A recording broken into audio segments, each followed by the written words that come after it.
Bonsoir à tous. Bonsoir, Rav Meloul. Merci infiniment d'être avec nous ce soir, de continuer cette série. Aujourd'hui, ce soir, on aborde la partie 2 de la Tfila, qui sont les étapes de la Tfila selon la Chassidoute. Donc, voilà. Je vais vous inviter à prendre la parole quand vous êtes prêts. Et voilà, au fur et à mesure, on va accueillir les autres participants. Voilà. Merci à vous et bonne conférence à toutes. Alors, je vous mets co-admin. Voilà.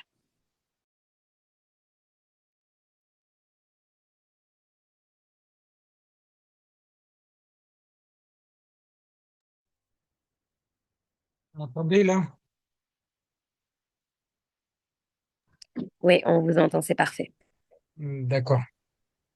Bien. Donc alors, si vous vous rappelez, on a vu la dernière fois ce qu'était la tfila au sens de la chassidoute, ce que la Kabbalah et la chassidoute avaient apporté de plus par rapport à la définition traditionnelle de la tfila. Donc, on a vu la dernière fois les généralités. Donc, ce soir, je voudrais qu'on essaie de rentrer un peu plus dans les détails pour essayer de voir à quoi correspondent les différentes parties de la tfila. Bon, sachant que quand on parle de la tfila, on parle essentiellement de la tfila du matin. C'est elle qui donne une force pour tout ce qui doit être accompli pendant la journée. Donc, on va voir ce que sont ces différentes parties de la tfila. Alors, tout d'abord, rappel, vous savez que le- la Kabbalah et la Chassidut définissent quatre mondes supérieurs. Le- et donc, l'existence de ces mondes supérieurs est justifiée par le fait qu'il y a une trop grande distance entre le créateur et, et la créature, et donc il ne peut pas y avoir une relation directe entre Dieu et les créatures limitées. C'est la raison pour laquelle Dieu a voilé sa lumière par étapes successives jusqu'à parvenir à ce monde matériel où la présence de Dieu n'est pas du tout perceptible. Donc bien qu'il y ait une infinité de niveaux qui nous séparent du Créateur, donc de façon générale, on définit quatre mondes. Il y a le monde d'Atsilut, le monde le plus haut, dans lequel le, le mal n'existe pas encore. C'est la raison pour laquelle le monde d'Atsilut s'appelle encore Elokut, la divinité à proprement parler. Et, euh, et, euh, et donc, le- dans le monde d'Atsilut, parce que Dieu se dévoile pleinement, donc la sphira dominante, c'est celle de Chokhmah qui est en fait la sphira de la soumission. C'est la soumission totale à Dieu, puisque rien ne peut faire obstacle à cette soumission, le dévoilement de Dieu étant total. Ensuite, il y a le monde de Bria, et le monde de Bria, c'est celui dans lequel précisément le mal fait son apparition. Mais le mal est encore minoritaire, et et le, et donc, dans le monde de Bria, la sphira dominante est celle de Bina, c'est-à-dire celle de la réflexion, de la compréhension.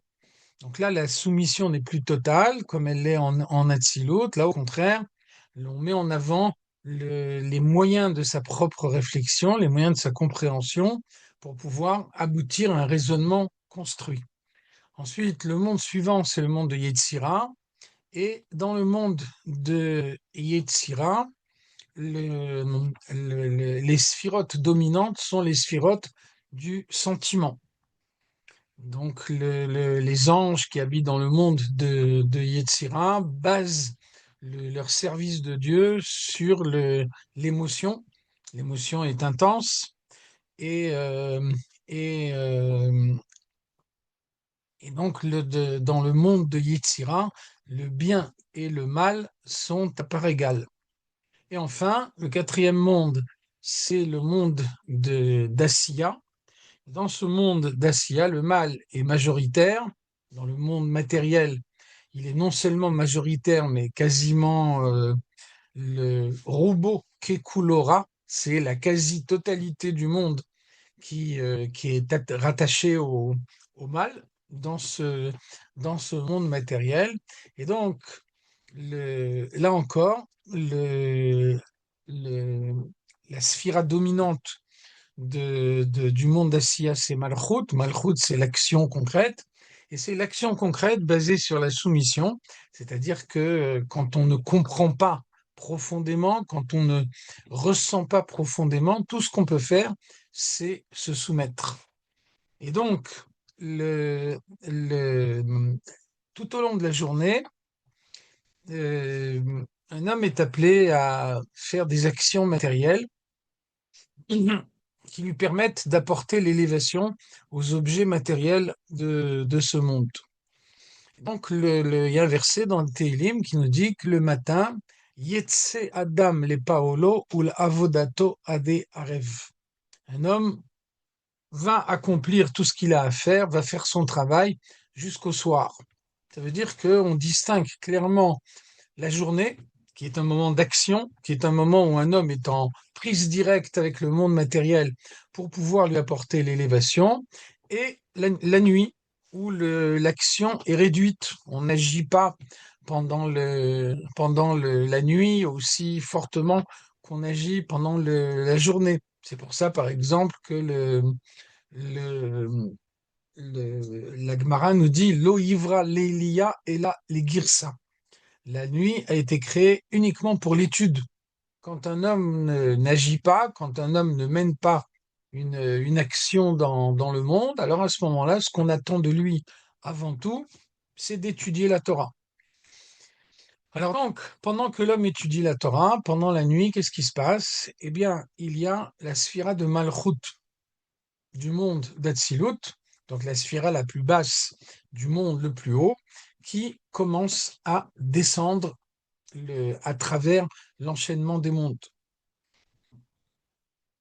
Et, euh, et donc la sphira de Malchut, c'est la seule et unique sphira qui a la capacité de sortir du monde dans lequel elle se trouve pour descendre jusqu'au monde matériel. La descente de Malchut vers le monde matériel euh, commence à la tombée de la nuit. Et ensuite, donc pendant toute la première partie de la nuit jusqu'à Chatzot Laïla, minuit, le milieu de la nuit, le, le, la sphira de Malchut du monde d'Atsilut descend dans ce monde matériel et donc quand arrive Chatzot Laïla, eh bien Malchut d'Atsilut touche le monde matériel. Et à ce moment-là, eh bien là, le rôle d'un aspirateur, elle aspire les élévations, toutes les transformations de la matière qui ont été réalisées par les hommes pendant le courant de la journée. C'est-à-dire que toutes les bonnes actions que nous faisons tout au long de la journée restent en suspens dans l'air du monde jusqu'à la nuit suivante. Et la nuit suivante, Malchut de Hatzilut les fait remonter vers le monde d'Hatzilut. Le, c'est la raison pour laquelle, pendant la première partie de la nuit, euh, le monde est jugé. Est-ce que les hommes ont accompli aujourd'hui tout ce que Dieu attendait d'eux? Et donc, par exemple, de ce fait, parce que la première moitié de la nuit est une période de gvoura, une période de rigueur, de sévérité. On voit que, par exemple, on n'étudie pas la loi écrite pendant la première partie de la nuit. On ne lit pas des Télim, on ne lit pas du Chumash, parce que la Torah s'appelle Torah Chesed, une Torah de bonté. Et donc, la Torah de Chesed est incompatible avec le dévoilement de Gvura, le dévoilement de la rigueur de Dieu, qui est qui caractérise cette première moitié de la nuit.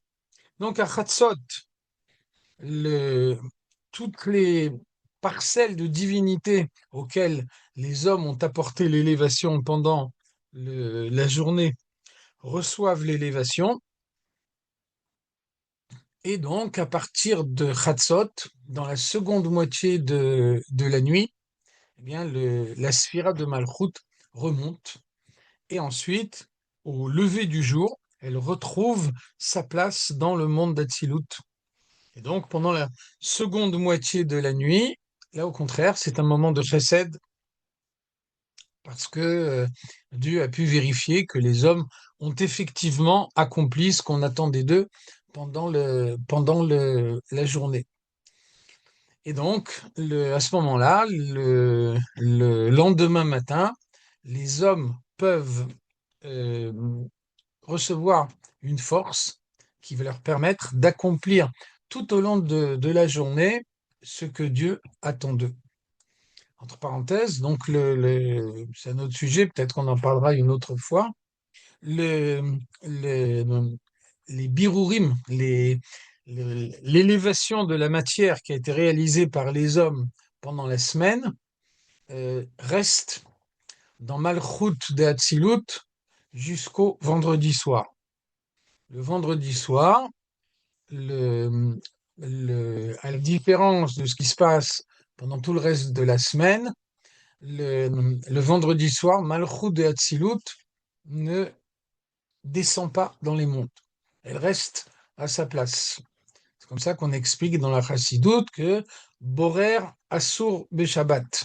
On n'a pas le droit de trier pendant le Shabbat. Qu'est-ce que ça veut dire trier? Ça veut dire séparer le mauvais et le bon. Et donc, ça, c'est ce qu'on fait pendant toute la semaine. Et donc, ce que nous faisons pendant toute la semaine a une valeur positive parce que la sphira de Malchut peut venir ensuite et apporter l'élévation à nos accomplissements. En revanche, le vendredi soir, comme la sphira de Malchut ne descend pas dans le monde, alors un birour, une transformation de la matière qui serait réalisée pendant le Shabbat ne recevrait pas l'élévation et elle est donc interdite. Donc, Malchut et Hatzilut, le vendredi soir, elle reste à sa place. Et le Shabbat matin, au lieu de descendre, elle s'élève. Donc, le Shabbat matin, Malchut et Hatzilut se trouvent dans les sphirotes de l'émotion, dans les midot. Et enfin, Shabbat après-midi, Malchut et Hatzilut remontent vers Keter, la couronne qui est au-dessus du monde d'Hatzilut et qui n'appartient pas encore à la création. Et c'est là que le birour est total. Parce que là, les parcelles de divinité de la matière du monde se sont élevées plus haut que l'enchaînement des mondes. Et à ce moment-là, donc, ces parcelles de divinité ont réintégré leur source. Et c'est là que le bureau est pleinement réalisé. Entre parenthèses, dans la Kabbalah, ce qui se passe le Shabbat s'appelle Birur Sheni, la seconde transformation.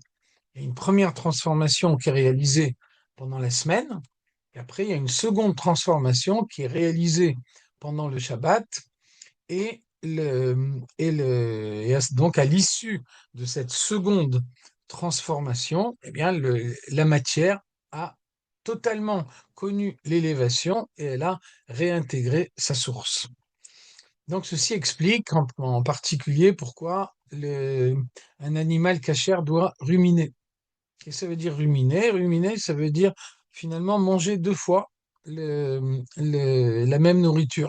Et donc, quand la vache consomme l'herbe la deuxième fois, eh bien, elle arrive à retirer tout ce qui n'est pas bon, tout ce qui ne doit pas être consommé. Et donc, quand elle consomme la deuxième fois, eh bien, là, ça s'intègre à elle, ça s'intègre à son corps. Et donc, ça veut dire que quand elle mange l'herbe pour la première fois, c'est le biro rishon, c'est l'équivalent de ce qui se passe pendant la semaine. Quand ensuite elle rumine et qu'elle consomme l'herbe pour la seconde fois, ça c'est le birour sheni. Et donc, à l'issue du birour sheni, l'herbe que la vache a consommée se confond à sa chair et à son sang. De la même façon, à l'issue du Birur Sheni, à l'issue du Shabbat, tout ce que l'homme a accompli pendant la semaine reçoit une élévation définitive. Donc, vous voyez que finalement, la mission qui incombe à chacun, c'est de transformer la matière du monde au point que la parcelle de divinité qui anime chaque objet matériel avec lequel nous entrons en contact, un aliment, un vêtement, un objet que nous utilisons couramment, cette parcelle de divinité, nous devons lui apporter l'élévation de façon à ce qu'elle puisse réintégrer le monde d'Atsilut et ensuite, le Shabbat suivant, s'élever plus haut que le monde d'Atsilut dans Keter et à ce moment-là, réintégrer la divinité. Alors, c'est là qu'intervient la Tfila. La Tfila, c'est ce qui nous donne les forces de trouver cette force d'Atsilut qui va nous permettre tout au long de la journée de transformer la matière du monde. Le, le, c'est donc ce que la Chassidoute appelle Avodat Atfila, l'effort qui accompagne la tfila et qui nous permet donc de recevoir, d'avoir en nous ces forces spirituelles qui permettent que tout au long de la journée, chaque fois qu'on entre en contact avec un objet matériel, eh bien, on est en mesure de lui apporter l'élévation. C'est ce qui explique notamment le fait que la halakha nous interdit le moindre travail tant qu'on n'a pas prié. La halakha nous interdit de manger, de faire toutes les actions courantes tant qu'on n'a pas prié. Pourquoi? Parce que toutes ces actions courantes doivent recevoir l'élévation et la force spirituelle qui nous permet de leur donner cette élévation, nous la recevons pendant la tfila. Et donc, tant qu'on n'a pas prié, on n'a pas la possibilité d'apporter l'élévation à la matière du monde, et donc tout contact qu'on pourrait avoir avec la matière du monde serait nécessairement un contact négatif. Donc, pourquoi est-ce que cette avodat tfila, elle est nécessaire chaque jour? C'est parce que pendant la nuit, le, la neshama quitte le corps. Comme vous le savez, nos sages comparent le sommeil à 1/60 de la mort. La mort, c'est un sommeil 60 fois plus profond. Et donc, ça veut dire que pendant la nuit, donc la neshama quitte le corps, c'est uniquement un petit reflet de la neshama qui reste dans le corps et qui fait que le corps peut assurer uniquement les fonctions vitales. Donc le corps qui dort, il peut respirer, il peut digérer, mais il est incapable de ressentir un sentiment, de construire un raisonnement. La neshama a quitté le corps. Et donc, comme nous dit le Tanya, il y a au sein du corps un combat permanent entre l'âme animale et l'âme divine, chacune d'elles voulant se rendre maître de la personnalité de l'homme. Et donc, pendant la nuit, lorsque l'âme divine quitte le corps, eh bien, l'âme animale devient beaucoup plus forte. Et donc, un homme se réveille le matin en étant beaucoup plus grossier que ce qu'il était la veille au soir quand il est allé dormir, puisque pendant toute la nuit, sa neshama avait quitté son corps. C'est la raison pour laquelle tous les matins, dès qu'on se lève, on a besoin de faire que sa neshama s'installe de nouveau dans son corps, qu'elle prenne de nouveau la direction de son corps pour que toutes les actions qu'on sera appelé à mener tout au long de la journée soient des actions positives. Donc, on a dit tout à l'heure, comment est-ce que la matière reçoit l'élévation? Grâce à un dévoilement du monde d'Atsilut. Alors le but de la tfila, c'est de conduire l'homme spirituellement dans le monde d'Atsilut de façon à y trouver la force spirituelle qui va lui permettre d'accomplir tout ce qu'il a accompli tout au long de la journée. Alors, la tfila est organisée de telle façon que chaque fois qu'on passe d'un monde à un autre monde, on dit un kaddish. Chaque fois que vous voyez un kaddish dans la tfila, il s'agit d'un changement de monde. Donc, le, le, on commence la tfila et donc au début de la tfila, on est encore dans le monde d'Asiya. Donc, le monde d'Asiya, on a dit avant, c'est avant tout le monde de l'action concrète, le monde où on se soumet à ce qui est beaucoup, beaucoup plus haut que nous. Alors, c'est la raison pour laquelle, quand on se lève le matin, on dit Modéani. Modéani, ça veut dire je comprends pas. Je viens juste de me réveiller, j'ai pas encore le recul, j'ai pas encore la réflexion qui me permet de comprendre toute la grandeur de Dieu. Néanmoins, Modéani, j'admets que Dieu me dirige. J'admets uniquement par soumission, parce que j'ai pas encore eu la réflexion qui me permet de le comprendre. Ensuite, quand on commence la tfila, on dit Hodou Lachem Kehu Bishmo. Hodou, c'est modé, c'est le même terme. Hodou Lachem, même si vous ne comprenez pas, même si on est encore au début de la tfila, on n'a pas encore eu la réflexion qu'il fallait. Néanmoins, on se soumet à quelque chose qui nous dépasse. C'est la partie de la tfila qui se trouve dans le monde d'Asiya.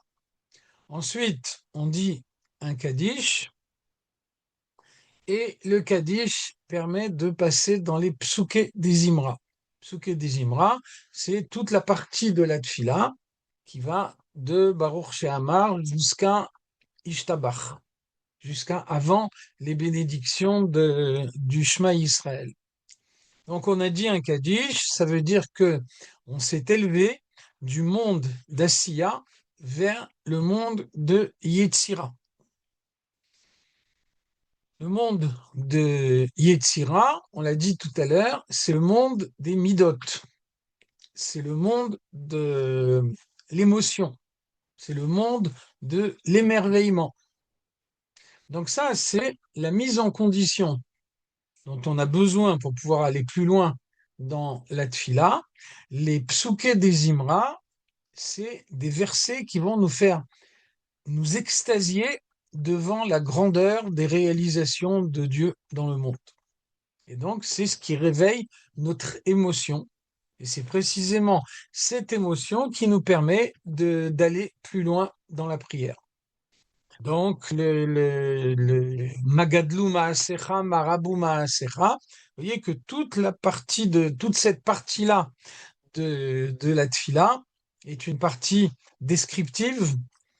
Donc, on lit essentiellement des Teilim, dans lesquels David Ameller s'extasie devant la grandeur de Dieu telle qu'elle apparaît dans la création. On parle des miracles de Dieu. Ivarech David, David, le roi David proclame la grandeur de Dieu devant tout le peuple réuni. Az Yashir, on se rappelle des grands miracles que Dieu a fait au moment de la traversée de la mer Rouge, qui étaient des plus grands miracles encore que ceux de la sortie d'Égypte. Donc le but est de réveiller en soi l'émotion.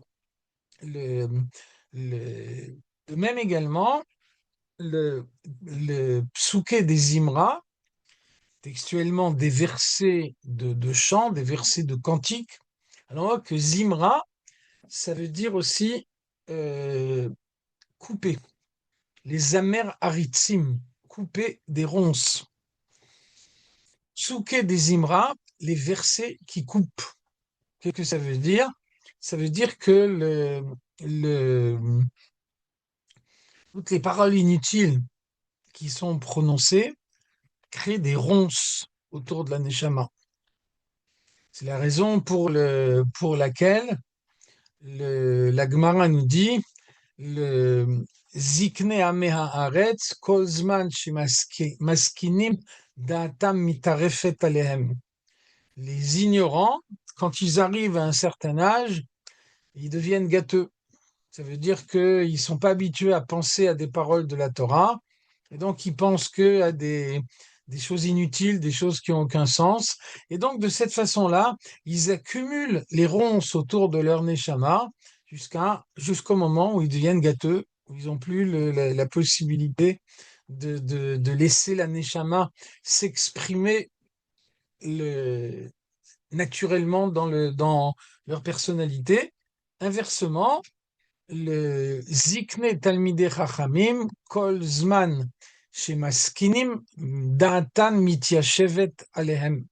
Les vieux érudits de la Torah, plus ils avancent en âge et plus ils ont un esprit clair, plus ils ont un esprit qui leur permet de comprendre profondément les choses parce qu'ils n'ont pas laissé ces ronces se créer autour de leur neshama et ils réfléchissent en permanence à des idées de la Torah, ils essayent d'observer le monde avec les yeux de la Torah, et donc de cette façon-là, les ronces disparaissent et ils sont en pleine possession de toutes les forces de leur neshama. C'est la raison pour laquelle, quand ils arrivent à un certain âge et qu'ils ont consacré leur vie à l'étude de la Torah, là on voit qu'ils sont de bons conseils, ils peuvent faire une analyse profonde de chaque chose. Donc c'est ça, Psuké des Imra, c'est cette partie de la Tfila qui se trouve dans le monde de Yetzira, c'est le moment de chasser de son esprit toutes les émotions du monde, tout ce qui est toutes les choses inutiles desquelles on peut se charger l'esprit pour essayer de concentrer son émotion sur la grandeur de Dieu, sur la présence de Dieu dans chaque événement de la vie. À l'issue des psuké des Imra, on dit encore un Kaddish, et donc le Kaddish avant Baruch Hu, donc il nous passe du monde de Yetzira au monde de Bria. Et on a dit tout à l'heure que le monde de Bria, c'est le monde de la compréhension. Donc quand on arrive dans Bria, quand on arrive dans le Shema Israël et ses bénédictions, là, le service de Dieu n'est plus de s'extasier, de s'émouvoir, mais au contraire, le service de Dieu est de réfléchir et de comprendre. Parce que c'est précisément la compréhension qui marque un homme profondément. Un homme, il est par nature intellectuel, quel que soit le développement de son intellect, en tout cas, c'est sa réflexion qui dirige son comportement, et donc il est marqué profondément par ce qu'il a compris. Le moment de la compréhension, c'est le moment des bénédictions du Shema Israël et des bénédictions qui l'accompagnent.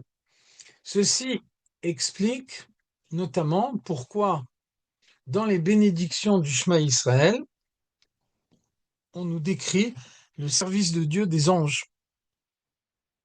Alors pourquoi est-ce que c'est important précisément à ce moment-là de décrire le service de Dieu des anges?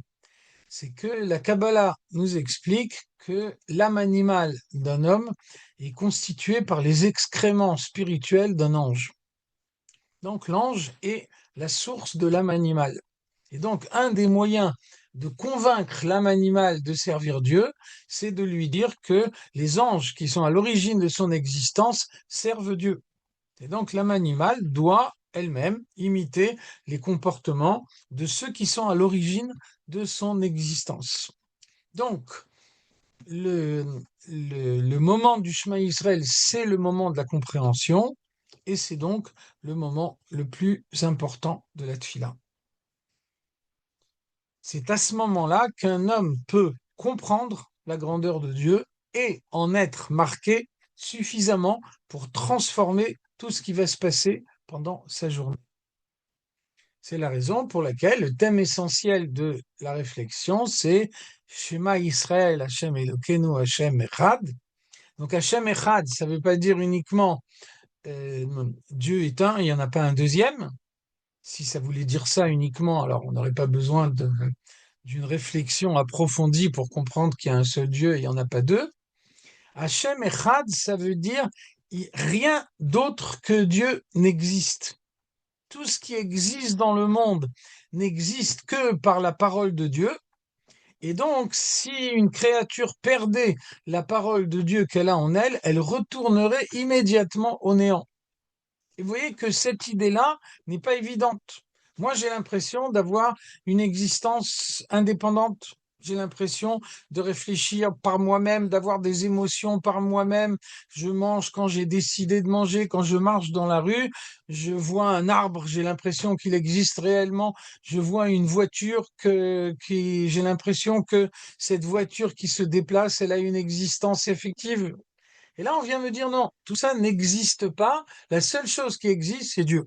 Et donc, tout ce que je vois de mes yeux, eh bien, ça n'existe que par la parole de Dieu. Et si on retirait cette parole de Dieu, tout ce que je vois de mes yeux retournerait immédiatement au néant. Alors, vous voyez que là, il n'y a pas une idée évidente. Et que donc, pour que cette idée, pour qu'on puisse la comprendre, on a besoin d'une réflexion approfondie. C'est le sens de, c'est le sens de ces bénédictions du Shema Israël.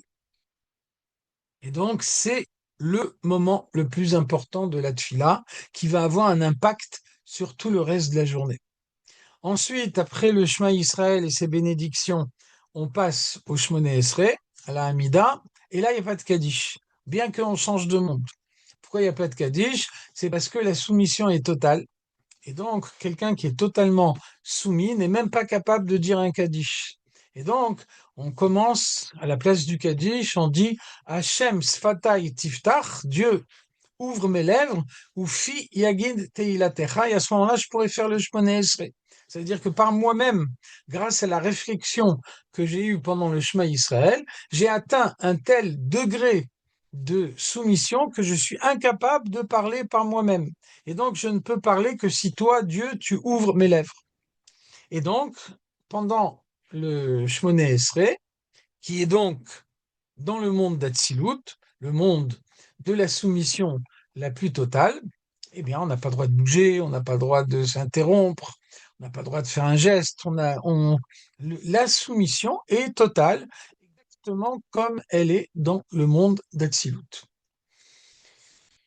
Alors, on a coutume de dire que le moment le plus haut de la tfila, c'est la Hamida. Alors, c'est en même temps vrai et faux.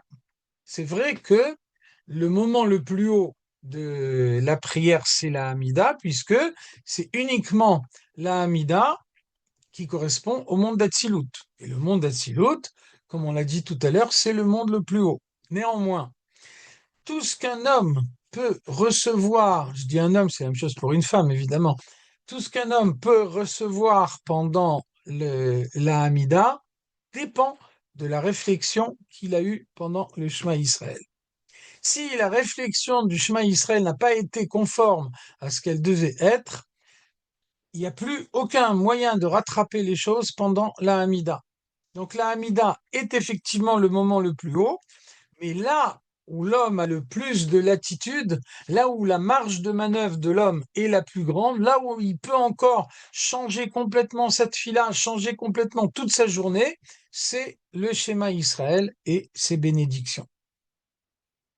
Et donc, ça veut dire que à l'issue du Shmoneh Esrei, eh bien, un homme a reçu du monde d'Atsilut toutes les forces spirituelles qui vont lui permettre d'accomplir la volonté de Dieu tout au long de la journée. Et donc, le, après le Shmoneh Esrei et le Tachanun, eh bien, il y a un Kaddish. Ça veut dire que, après avoir reçu ces forces, il faut encore les faire redescendre en bas. Donc, ce Kaddish, eh bien, il va nous faire redescendre du monde de, d'Atsilut vers le monde de Bria.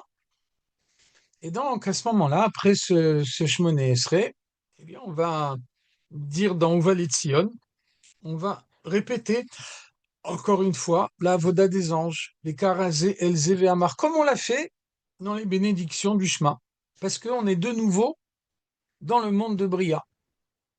Seulement, dans les bénédictions du Shema, on était dans le monde de Bria en phase ascendante, alors que là, après le Shmoné Esrei, on se trouve dans le monde de Bria en phase descendante. Ensuite, à l'issue de Uva Letzion, il y a encore un Kaddish. Et donc, après ce Kaddish, on descend du monde de Bria vers le monde de Yetzira. Le monde de Yetzira, c'est le monde des sentiments. Alors là encore, on va trouver Shir-Shelium, un psaume du roi David, comme les psaumes du roi David qu'on a dit pendant les psuké des Imra. Donc, on a fait descendre la lumière d'Atsilut dans sa compréhension, on l'a fait descendre maintenant dans dans ses sentiments, dans son émotion. Et enfin, le autre Kaddish, et puis après, on va dire le Pitum Aktoret.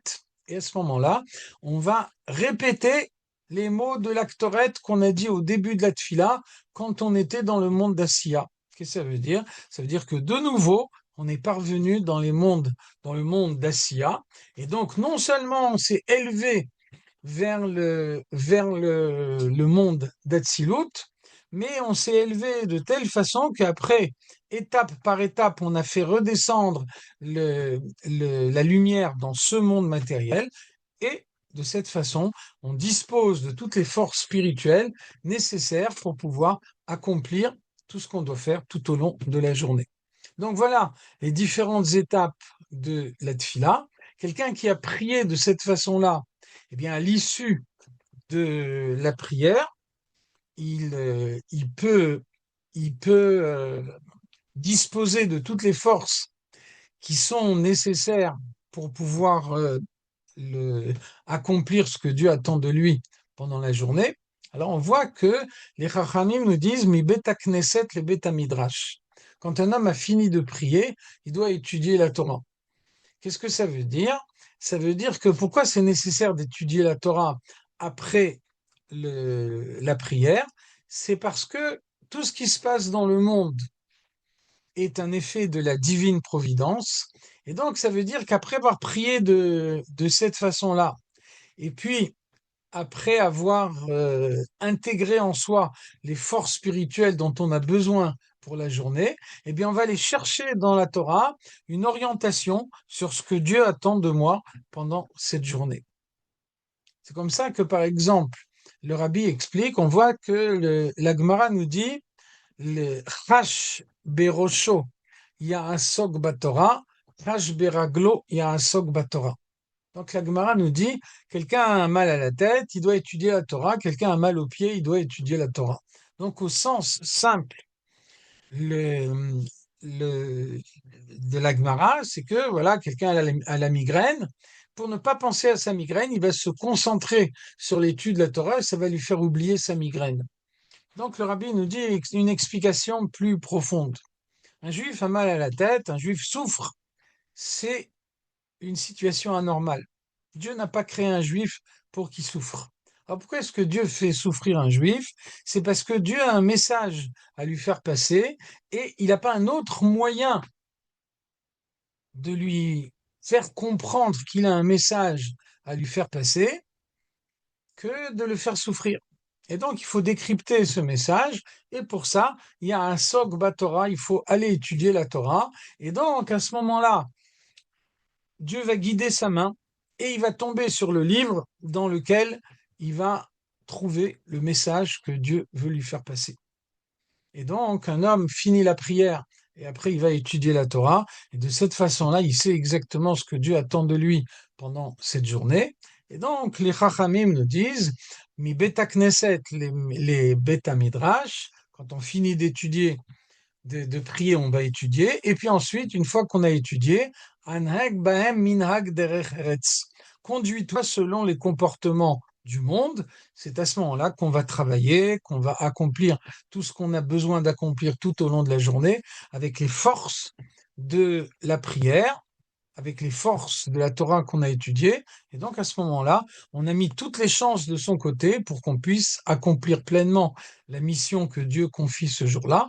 Et donc, on élève la matière tout au long de la journée. Et ensuite, le soir, quand arrivera le moment d'arrêter de travailler parce que la nuit est tombée, et bien à ce moment-là, la sphira de Malchut du monde d'Atsilut, comme on disait tout à l'heure, va descendre jusque dans ce monde matériel et absorber toutes les élévations que, qu'on a accomplies tout au long de la journée. Et donc, de cette façon-là, on aura pleinement accompli la mission que Dieu nous a confiée jour après jour. Voilà les différentes étapes de la tfila au sens de la chassidoute. Si vous avez des questions, si je peux y répondre, je ferai avec plaisir. Merci beaucoup, Rav Meloul. C'était très intéressant, Baruch Hashem. J'ai deux petites questions qui me sont remontées. Alors, la première, c'est comment, en fait, cultiver cette réflexion que vous dites qu'il faut avoir pour le schéma Israël, le fait de penser au fait que, voilà, tout est imprégné d'Hachem, etc. Comment est-ce qu'il faut étudier des choses spécifiques avant? Comment faire pour avoir cette réflexion comme il faut? Si vous pouvez me donner des petites astuces voilà, ou ce qu'il faut faire.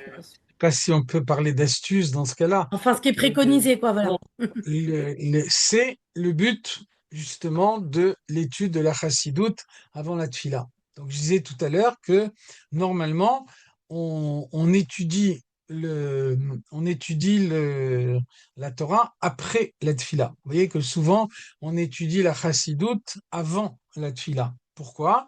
Parce que l'étude de la chassidoute est une préparation à la tfila. Non seulement l'étude de la chassidoute prépare la tfila, mais l'étude de la chassidoute permet que la tfila soit chaque jour différente, même si elle est dite avec les mêmes mots.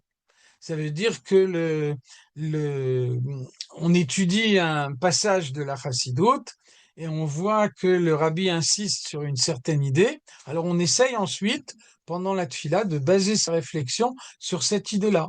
Si la Hashgacha Prati de Dieu a fait que j'ai étudié ce texte dans lequel on parle de telle idée, ça veut dire que Dieu me demande aujourd'hui de baser ma tfila sur cette idée-là, de baser ma réflexion sur cette idée-là. Et puis demain, j'étudierai un autre texte de la Chassidoute dans lequel on parle d'un autre thème. Et donc demain, c'est un autre thème que je développerai dans ma tfila.